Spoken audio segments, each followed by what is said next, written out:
এখন আমি ফিঙ্গারের 3 নম্বর এক্সারসাইজ দেখানোর চেষ্টা করব। তো 2 নম্বরটা ছিল হলো এমন, আর 3 নম্বরটা হলো ফ্রেড 1, এটাও 1 2 3 4, বাট এটা হলো 1 নম্বর স্ট্রিংস যাবে, মানে আমি এখানে 2টা স্ট্রিংস মতো ব্যবহার করব, যে কোনো 2টা স্ট্রিংস। তো আমি 6 নম্বর এবং 5 নম্বর দেখাচ্ছি। তো 1 নম্বর ফ্রেড 6 নম্বর স্ট্রিংস, 2 নম্বর ফ্রেড 5 নম্বর স্ট্রিংস, আবার 3 নম্বর ফ্রেড 6 নম্বর স্ট্রিংস, 4 নম্বর ফিঙ্গার 5 নম্বর স্ট্রিংস। মানে কি, মানে 1 2 3 4 সিরিয়াল থাকবে 1 2 3 4, বাট আমি যখন স্ট্রিংস বাজাবো তখন 1 এ একটা স্ট্রিংস বাজাবো, তার ইমিডিয়েট নিচের স্ট্রিংসটা বাজাবো হলো 2 নম্বর ফ্রেড, আবার ইমিডিয়েট উপরের যে স্ট্রিংসটা ওটা হবে 3 নম্বর ফ্রেড, আবার ইমিডিয়েট নিচের স্ট্রিংসটা হবে 4 নম্বর ফ্রেড।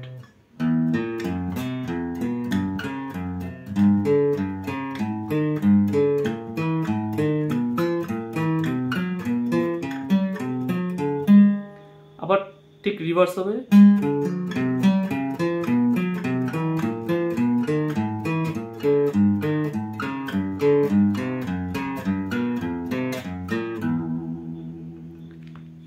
তো এইভাবে 6টা স্ট্রিংসেই করতে হবে, আমি দেখাচ্ছি। বাট তার দেখানোর আগে আমি একটা অ্যাডভাইস দিতে চাই যে 1 নম্বর এবং 2 নম্বর এক্সারসাইজ শেষ না করে অথবা কমপ্লিট না করে আপনি এই এক্সারসাইজটা প্র্যাকটিস করেন না, করলে হলো আপনার লার্নিং প্রসেস স্লো হয়ে যাবে।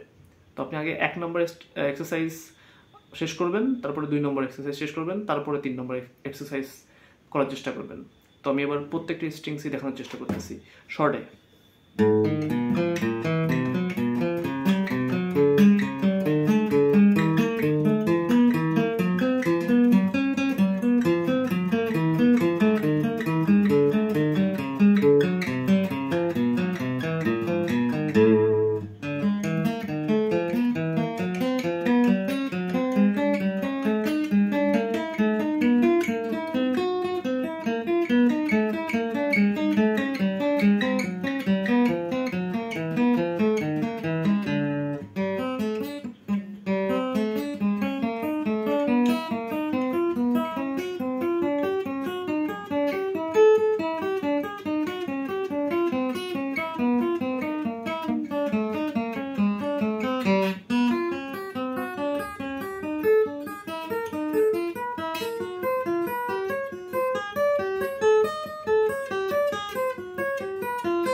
তো এখানে আমার একটা অ্যাডভাইস থাকবে যে টেম্পোটা ঠিক রাখবেন, হয় স্লো করবেন না হলে ফাস্ট করবেন। যখন স্লো করবেন তখন স্লোই করার চেষ্টা করবেন, আর যখন ফাস্ট বাজাবেন তখন ফাস্টভাবে এক্সারসাইজ করার চেষ্টা করবেন।